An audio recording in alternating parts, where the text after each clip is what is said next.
Hello, everyone. In this video, we'd be discussing the secularization thesis. Before this, we've already discussed the different ways in which sociologists such as Brian Wilson, Steve Bruce, and Casanova have defined what secularization is. Now, as we speak about this secularization thesis, we need to understand what the word secularization thesis over here means. As this reads, a theory or a hypothesis that religion is having less significance or less influence on people's lives. Now, the secularization thesis, a theory, or a hypothesis that religion is having less of influence on individuals' lives today. Now, the secularization thesis is uh, there are many sociologists whom we also refer to as the secularization theorists. They believe that with the passage of time, religion has started losing its significance. However, there's a lot of disagreement in terms of the rate at which they believe this is happening. There are some sociologists who believe that secularization is taking place at a faster rate as compared to the others who believe that, yes, secularization nonetheless is taking place, but it's taking place at a lower rate, right?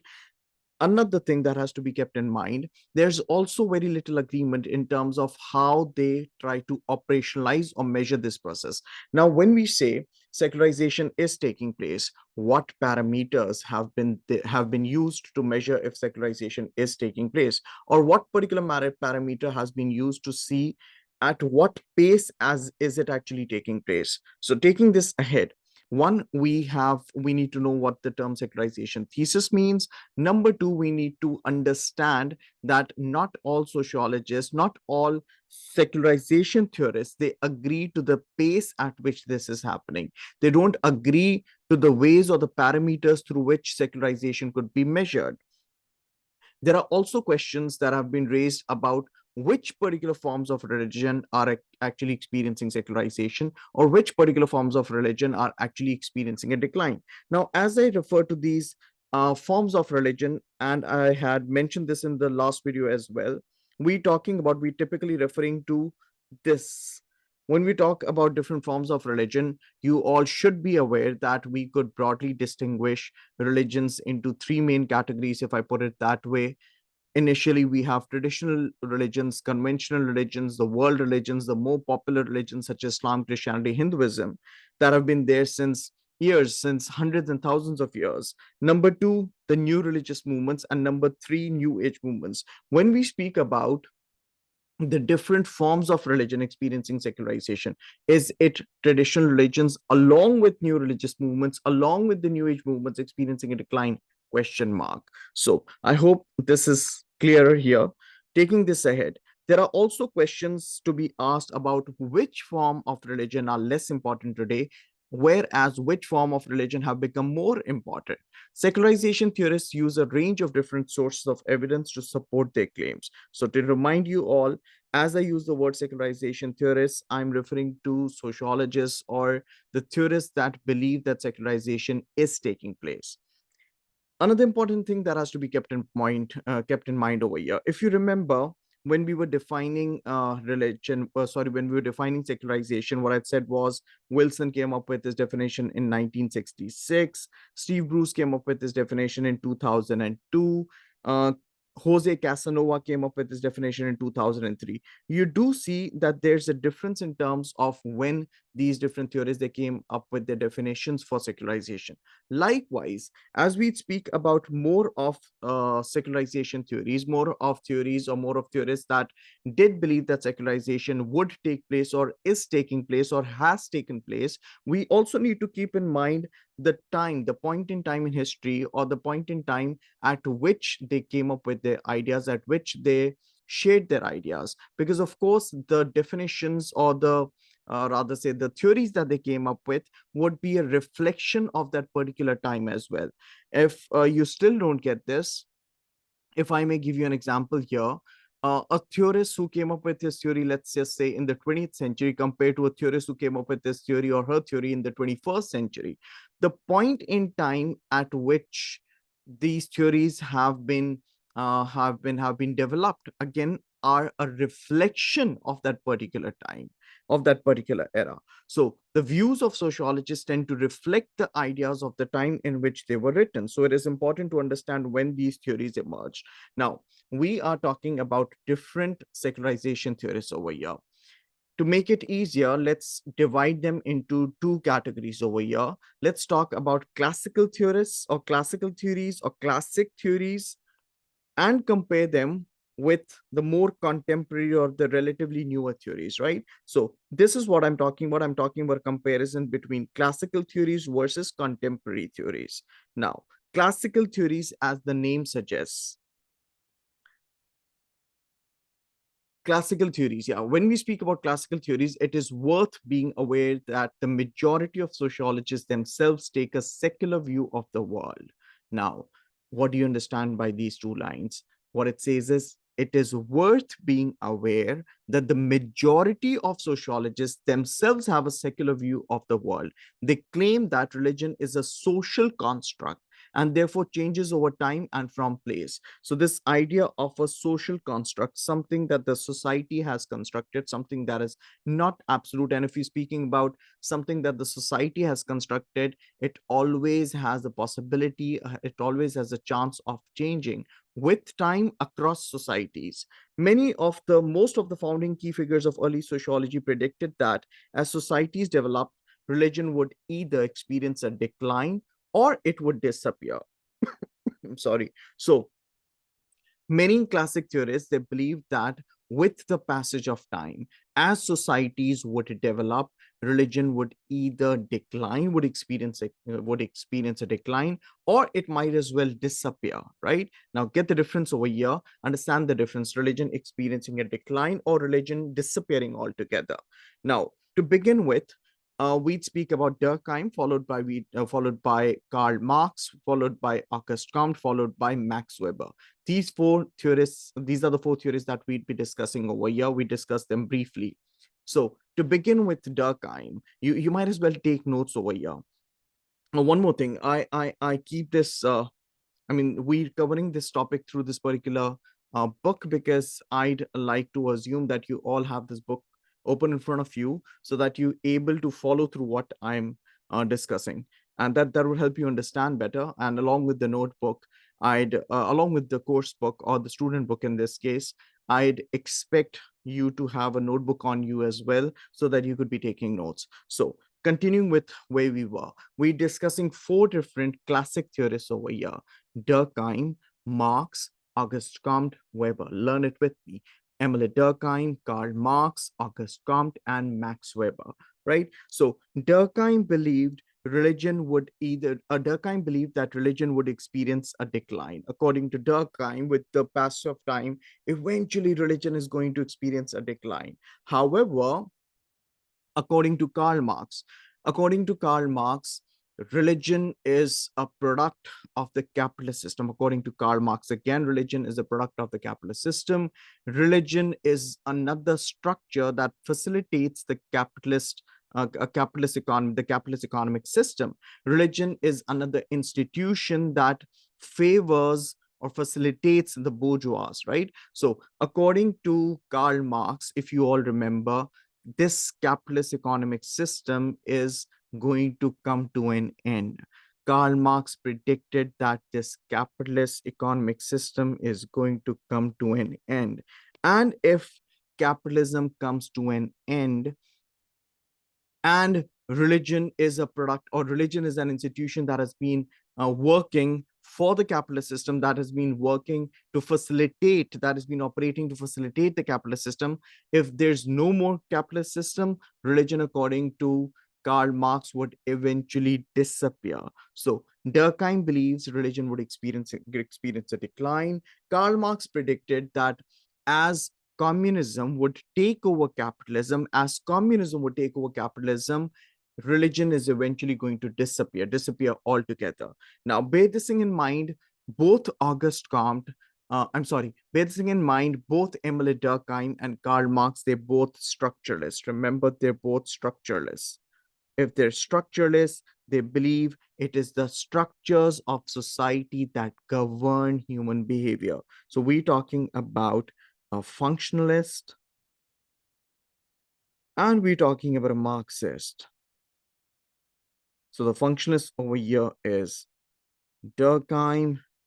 The Marxist over here is none other than Karl Marx himself. So remember, they're both structuralists. These structuralists, they believe that there are structures of society that shape human behavior. There are structures of society that govern human behavior. These structuralists believe that individuals, us as humans, we play a very passive role. We play a very passive role within the society. So, religion being another structure that has the power, potential, and capacity to govern human behavior, to make an individual do what an individual does. Now, remember that functionalism and Marxism relate to the key concept of structure, as they take the view that religion forms part of the structures of society that shape human behavior. That's exactly what I just explained you. So, we done discussing Durkheim, we done discussing Karl Marx. Let's take this ahead and speak about Auguste Comte. Now, Auguste Comte, the early positivist who coined the word sociology, right? So it was the word sociology was coined by Auguste Comte. And if you remember, you must have studied this in AS as well. Auguste Comte claimed that our society would go through different phases. And these phases, if we speak about these phases here, according to Auguste Comte, initially we'd have the theological era. So the theological era, theology comes from religion or superstition, according to Auguste Comte. There was a time when individuals would when individuals used to believe in religion, when they were when they used to believe in superstitious, when they held superstitious beliefs, when anything and everything or any explanation that they did have had it through religion. And then slowly and gradually, according to Comte again, would come the metaphysical era. Now, what is this metaphysical era? This metaphysical era, when science would start giving answers to questions, providing explanations to things that were formerly explained by religion, right? So metaphysical era, this is when rationality would step in. This is when logic would step in. This is when people would demand answers to questions that religion probably could not justify through logic or through rationality. Because remember, religion is seen by many as an article of faith. Religion is also referred to as an article of faith. So, according to Auguste Comte, our society would eventually go through different phases. The first phase that we spoke about over here was the theological era, right? Theology, religion. The second one over here is the metaphysical era. Metaphysical era, when science would start stepping in, followed by the positivist era, when science would eventually take over, and almost everything happening around would be explained through science. So taking this ahead, we're discussing classic theorists over here. We were done discussing Durkheim and Karl Marx, and now we have to move on towards Auguste Comte.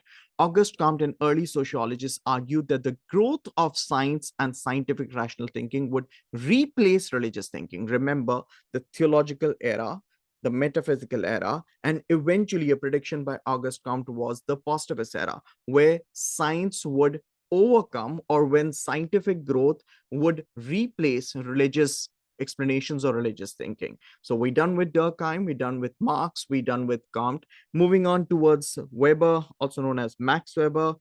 His full name was Maximilian Karl Emil Weber. So Weber, an interpretivist, claimed that religion would decline due to the rise of modernity. Now, Weber is linking a decline of religion. Weber is linking the decline of religion with the rise of modernity.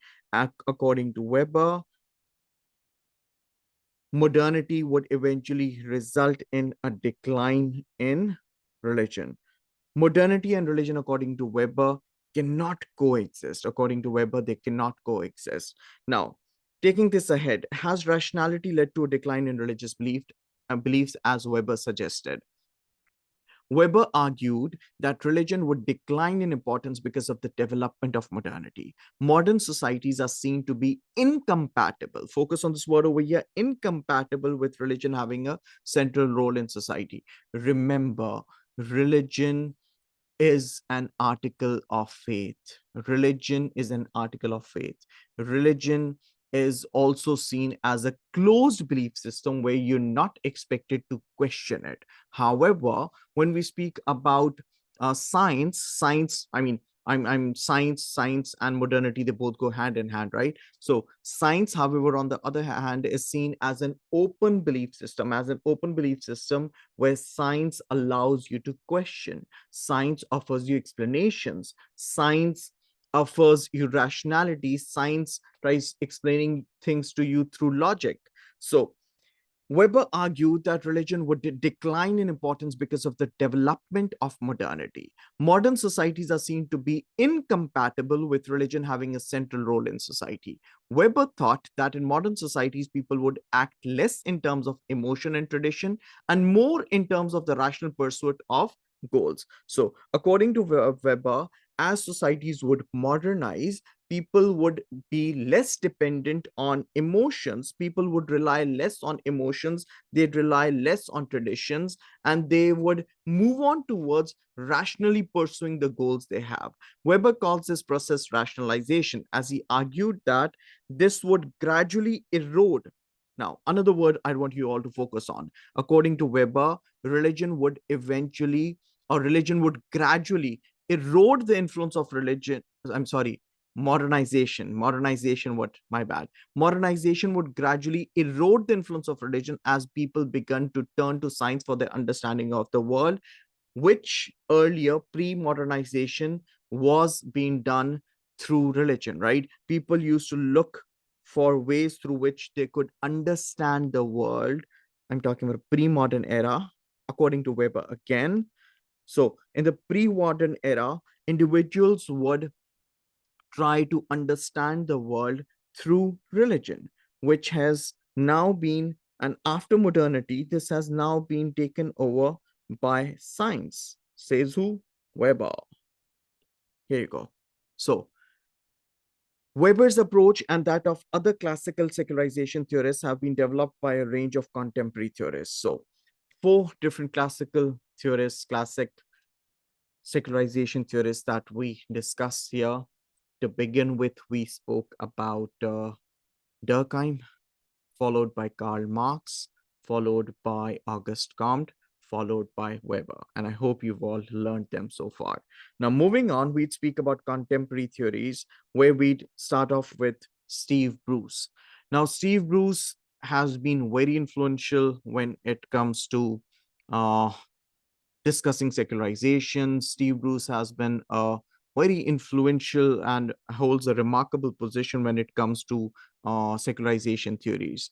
And if you remember in the last video, we had rather discussed the definition of secularization that was put forward by Steve Bruce in the year 2002.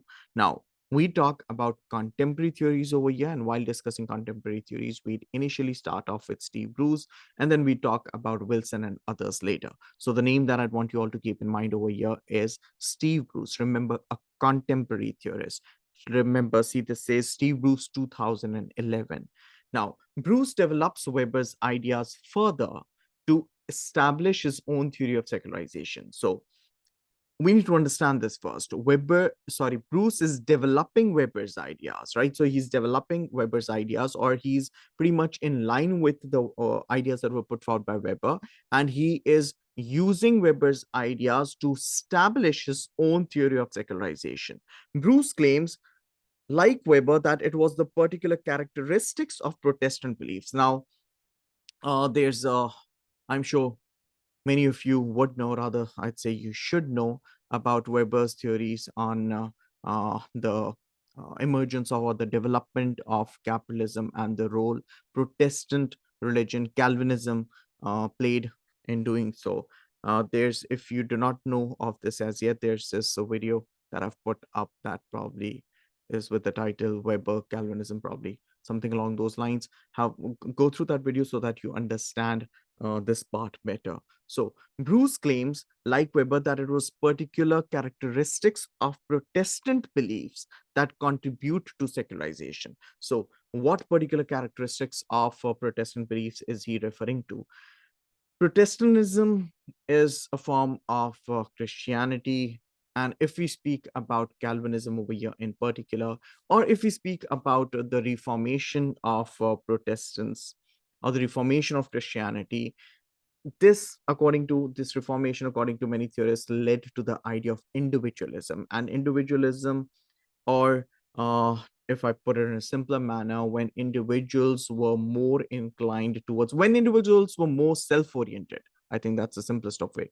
When you start getting self-oriented, when you believe in, if you start getting self-oriented, if you start being self-oriented, you would rely less on congregational prayers, you'd rely less on congregational or collective prayers, right? So if you're relying less on congregational or collective prayers, eventually that would, there's a possibility that it might lead to secularization or secular values as well. So Weber, where was I? Bruce claims, like Weber, that it was the particular characteristics of Protestant beliefs that contribute towards secularization. However, Bruce argues it was also other changes. So, one, there are two things that we're referring to over here, right? One, the characteristics of Protestant beliefs, and number two, the other changes that they were happening in the wider society. So, these two aspects that we're tapping into over here, right? So, however, Bruce argues it was also other changes that were happening in wider society that, along with Protestantism, created the conditions of secularization. These changes would be discussed ahead. For now, let's learn them real quick.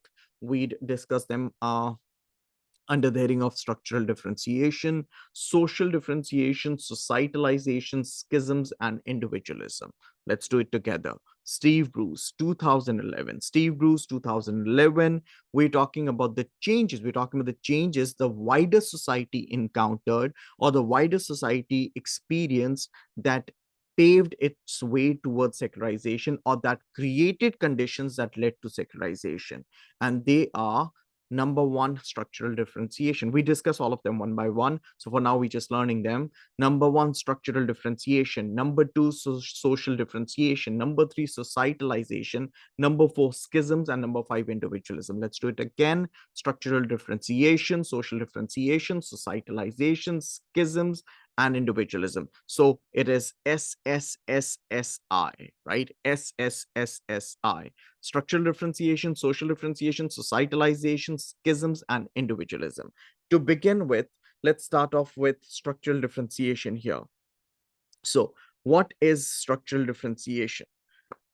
If I'll just explain this to you first to give you a basic little idea, and then we proceed with what we have over here in this book. So, structural differentiation, the idea, and yeah, before that, this idea of structural differentiation, you must have been taught this while you were doing your studying family, the unit family, while doing a sociology. So, if you remember, very good. If not, I just explain to you right here. So, structural differentiation. Now, there was a time when there were institutions or structures such as religion. If I may give you an example of religion, or let's just say the church over here. Now, there was a time when religion or church would be playing, we used to play a lot of roles. For instance, it was the church that was considered to be responsible for, where it go? So church being responsible for religious affairs, church being responsible for education, church being responsible for health related concerns, church being responsible for uh, the welfare of individuals, so on and so forth.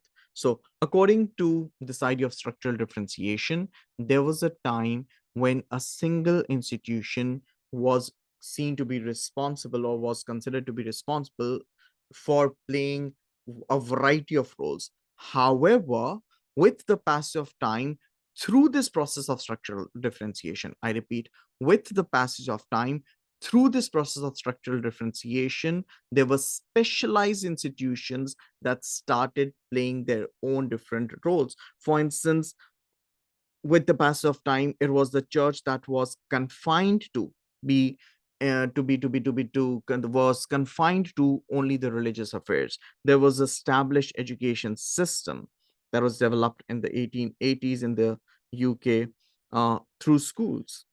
For health related concerns, you had hospitals. For the welfare, you do have in many countries a welfare state that is considered to be responsible for catering to the welfare or overseeing the welfare of individuals within a society. So the idea behind structural differentiation is when specialized institutions they start taking over their roles, and they start taking over roles that were once played by a single institution. So structural differentiation in modern Western societies, it's important that we know what the author refers to when we use the term modern Western society. So when we use the term modern Western societies, it is the period approximately between 1850 and 1980 when many societies became industrialized and when structural differentiation occurred. So we do know that we're referring to the Western society over here. Where was it? So it says many different societies, and the time period is between 1850s to 1980s. Now, structural differentiation.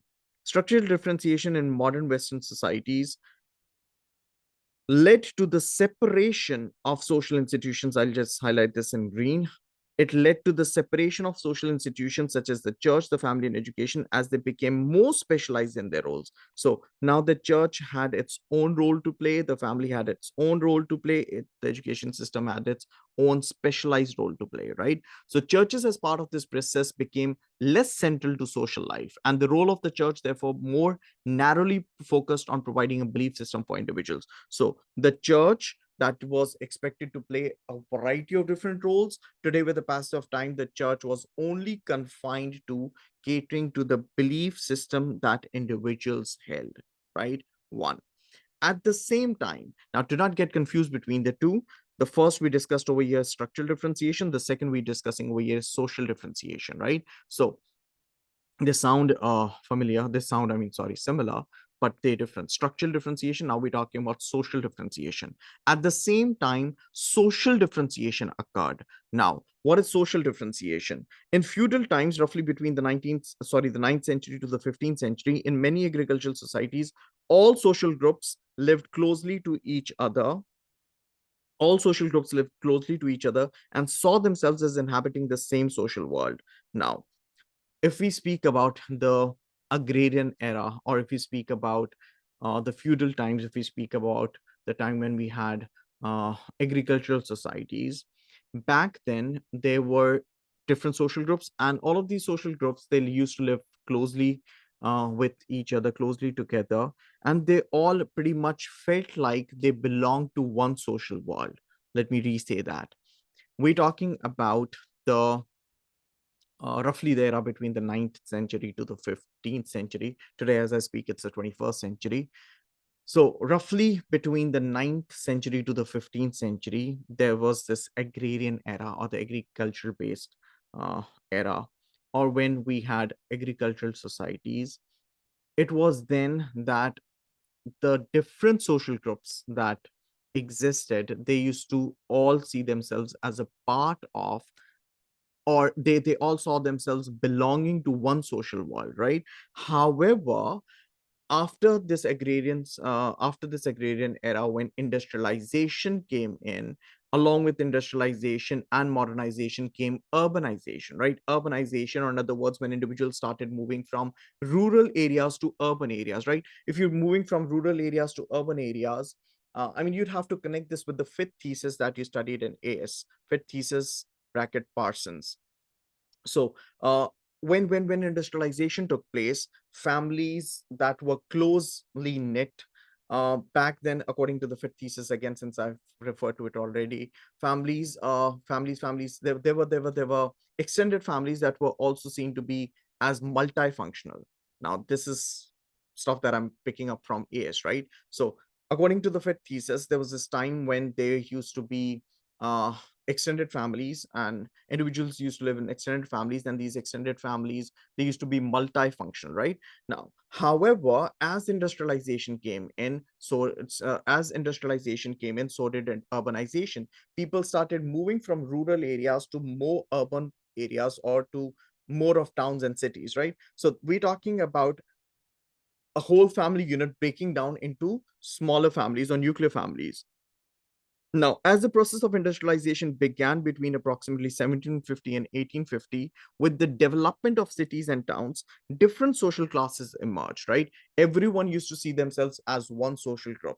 So, urbanization kept in, families broke down, people moved from rural areas to urban areas, leading to the emergence of different social classes, and they started becoming more distinct and more separate from each other. At this time, there was greater social mobility. So, social mobility moving up or down the social scale. So, if you're talking about there being five members in a family, and because of urbanization, two decide to stay back, three decide to move out of their place of origin.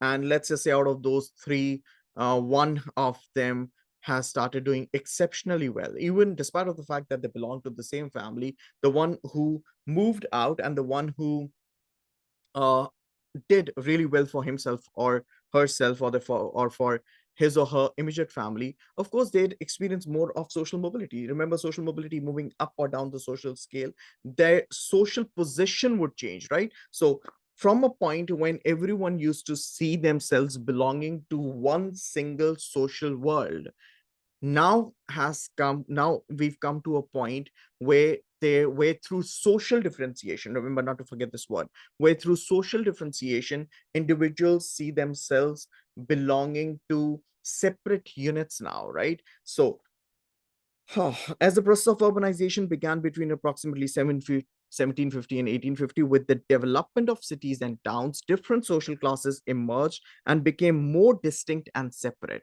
At this time, there was greater social mobility, and people were less likely to feel that they belonged to one social world, right? So, these changes coincided with a shift towards a greater emphasis on the individual, that is a process known as individualism. What is individualism? Again, individualism, the process whereby individuals focus more on their own personal ideas and thoughts than on conforming to social expectations. The word that I'd used earlier was individuals being self oriented now, individuals focusing more on their own personal ideas, and they feel it is less important to conform to social expectations. So we are discussing the different changes. Remember, we're discussing all of this under the heading of the factors that Steve Bruce in the year 2011 thought played an important role in terms of paving way for secularization. The first we spoke about was structural differentiation, followed by social differentiation. The third in line over here that we're discussing is individualism. So these changes, that is societal differentiation and structural differentiation, coincided with the shift towards a greater emphasis on the individual, a process known as individualism. This shift reflected the fact that people felt less need for collective experience and institutions such as the church. Remember, churches are known for congregational prayers or collective practice of religion. Now, because of individualism, individuals felt they felt less need for collective experiences and institutions such as the church. As individualism occurred, the processes which were once linked to societalization, for example, going to the church, were less relevant and necessary. Bruce sees the now, people now did not really feel going to church all together as a family was as important as they thought of before. So individualism led to secularization too, according to Steve Bruce. The fourth factor, Bruce sees the final reason for secularization as the schism or the word split, right? The splits or the schisms within religion. Remember, initially the Roman Catholic Church, and then different divisions, the reformation of Protestants, so on and so forth, all the way down to NRMs and NAMs. So Bruce sees the final reason for secularization as the schisms or splits that occurred in established religions, along with the increasing number of different social and cultural groups in society. So splits within religious, splits within established religions, splits between established religion or the more popular religions, or splits between In this case, since the example that I'm using over here is of Christianity, splits between Christianity.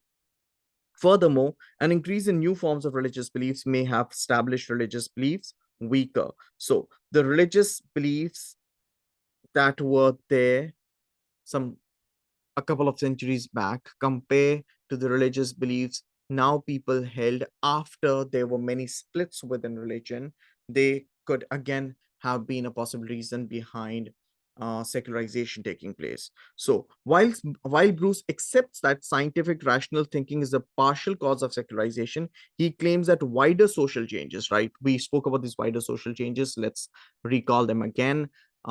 Structural differentiation, social differentiation, schisms, and societalization. Here you go.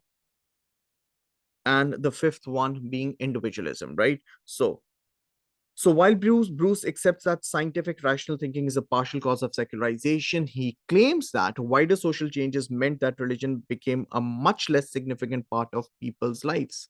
Right?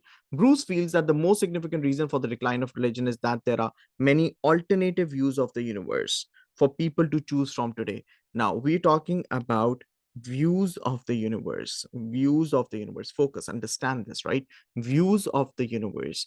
Remember the views that individuals held as largely believed, the views that individuals used to hold about the universe, they were confined to religion. Today, according to Steve Bruce, there are many alternative views that people hold as well. So, yeah, there are many alternative views of the universe for people to choose from today rather than religion, which is with one particular account of the absolute truth. So instead of wholly, solely, only relying on religion to provide an explanation of how this universe operates or exists or works, today individuals have started looking for more alternative or different views. So, one, we spoke about Steve Bruce in the year 2011, and we are referring to Steve Bruce as a contemporary secularization theorist. Learn it with me. Contemporary secularization theorist. Let's do it again. Contemporary secularization theorist. One, we spoke about Steve Bruce. Number two, let's speak about Brian Wilson here. Now, there are other contemporary sociologists who support the view that secularization is occurring, including Wilson, who claim that, need a pencil. So, Wilson, who claims that religion has lost its significance at a societal level, institutional level, personal as well as individual level, right? For Wilson, secularization is about the fact that religion no longer has authority to define morals and rules about the way people live their lives. According to Brian Wilson, secularization is about the fact, the way he sees secularization has a lot to do with how today religion is no longer, focus on the word no longer. When we use the word no longer, that in other words means, according to Wilson, at some point in time this did used to happen. Now, what used to happen?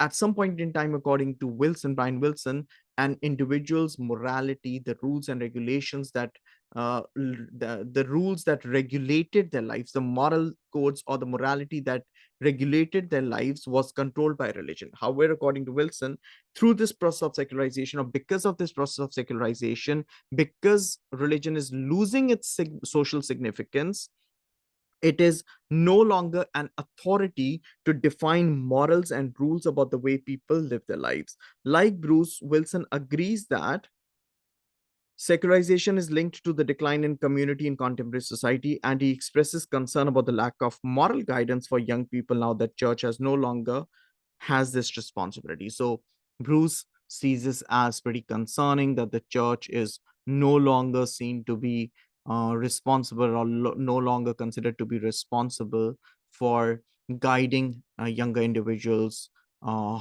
or defining what's right and what's wrong, or defining what's right, what's wrong for younger individuals. So we spoke about Steve Bruce, 2011. We spoke about Brian Wilson, 1994. Another two American sociologists over here, Stark and Bainbridge. Stark and Bainbridge in the year 1987. argue that secularization process is occurring among traditional religions. So at one point now, I'd like to take you guys back to this part.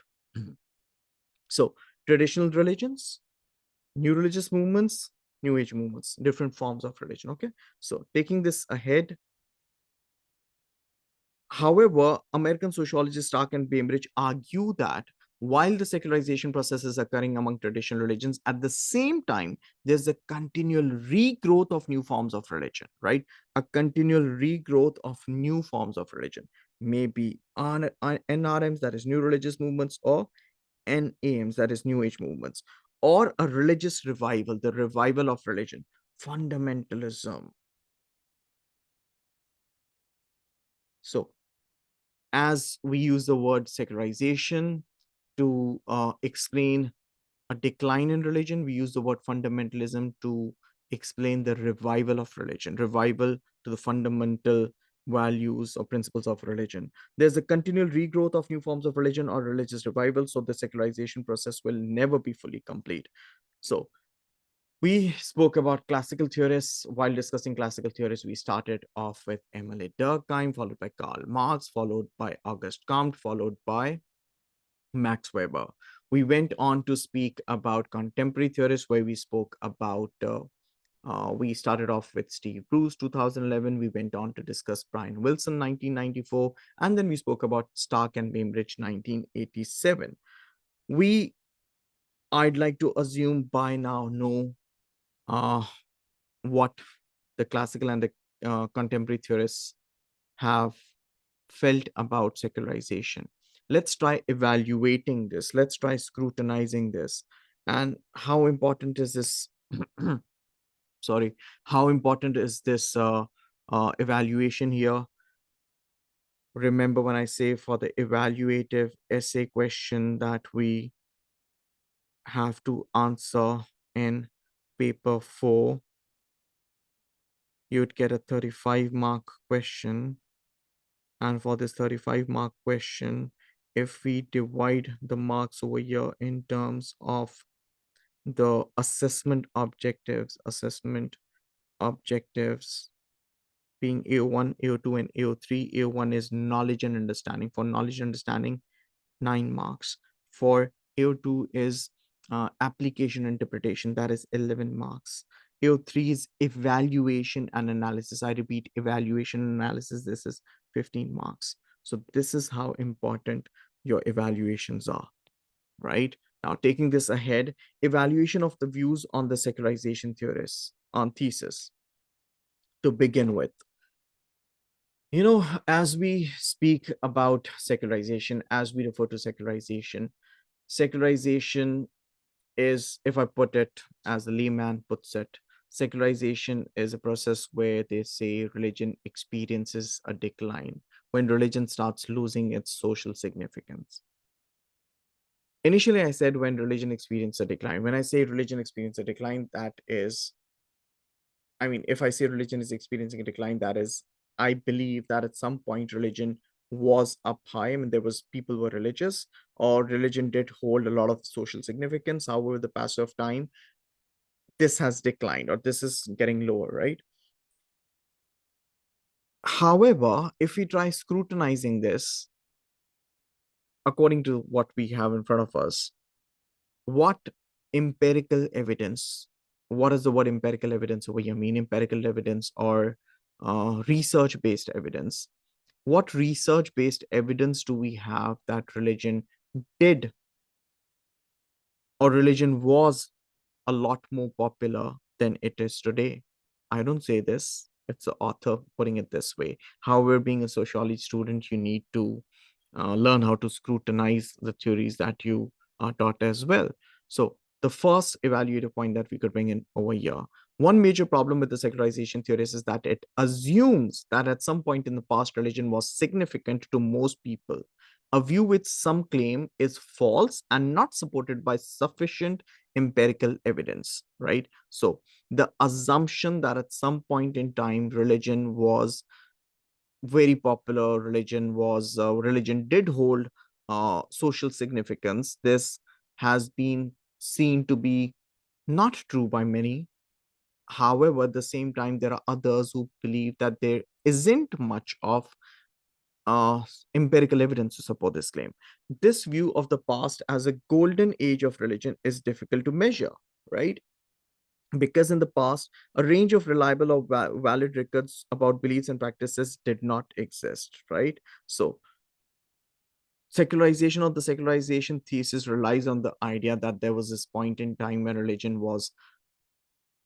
did hold a lot of social significance. The question is, who measured it? What parameters did they use to measure it? Many people have participated in church going simply to conform to social expectations of the time. Now, there's always a possibility. If there are individuals who've been attending a church, have they been attending this church because of religious reasons, or have they been doing this because of social reasons? I want you to take a break over here, take a 5 second break, and think if you find this point relatable. I mean, I'm not saying you, but there would be people around you, maybe your family, your distant family. There are many people that you'd see and be able to identify who uh, do attend religious events more for social reasons than for religious reasons. Let's take this ahead. Many people may have participated in church going simply to conform to social expectations of the time rather than because they believed in their religion. Before the 19th century, another important point, which is again connected to the first point, before the 19th century, a significant number of people were illiterate, and therefore many records do not reflect a representative sample of religious views and practices. We do know, however, that in the first ever census in 1851 in England and Wales, over 40% of the population attended church, which challenges the idea that there ever was a golden age of religion in these countries. So, the first official ever census from England and Wales was from the year 1851, and this shows that there were around 40% of people who attended church. Wait, if there were 40% of people who were attending church back then, remember, don't you think all this while we've been kept under the impression, we've been kept under the idea that religion once was super popular, individuals once was super religious? I mean, we weren't, of course, we were expecting something better than 40% over here. So, taking this ahead, which challenges the idea that there ever was a golden age of religion in these countries. Number three, rather, you do realize, if I speak about the theories that we have discussed so far, both the classic and the contemporary ones, what was it again? So Durkheim, Karl Marx, Auguste Comte, Weber, classic. Steve Bruce, Brian Wilson, Stark, and Bainbridge. Don't you think all eight of these names that I've taken, they're individuals from the West? The theories that they have come up with rely mostly on the data that they have had or that they've had access to from the West, right? That again raises a lot of questions over here, because you cannot just because these Western secularization theorists, they feel like secularization is affecting their society, it does not mean, or it does not necessarily mean, that secularization would be affecting all parts of the world equally, right? Or it would even be affecting, right? Because there are, even to this date and age, as I speak in 2024, there are so many countries that are still considered to be pretty religious. So that could be another evaluative point. Furthermore, secularization theorists tend to come from Western cultures, and their views may not be shared by sociologists and thinkers from around the world. Western sociologists are in danger of assuming that their ideas about secularization can be applied to places where religion may be much more significant today. Furthermore, it can be difficult to find a common definition for all forms of religion. Again, remember, how do you define religion in the first place? Is it you defining religion through the inclusive definition? Is it you defining religion through the exclusive definition? Is it you referring to the functional definition of religion, or is it you referring to the uh, uh, sub? What was the second one? First one was functional. Forgetting the second one.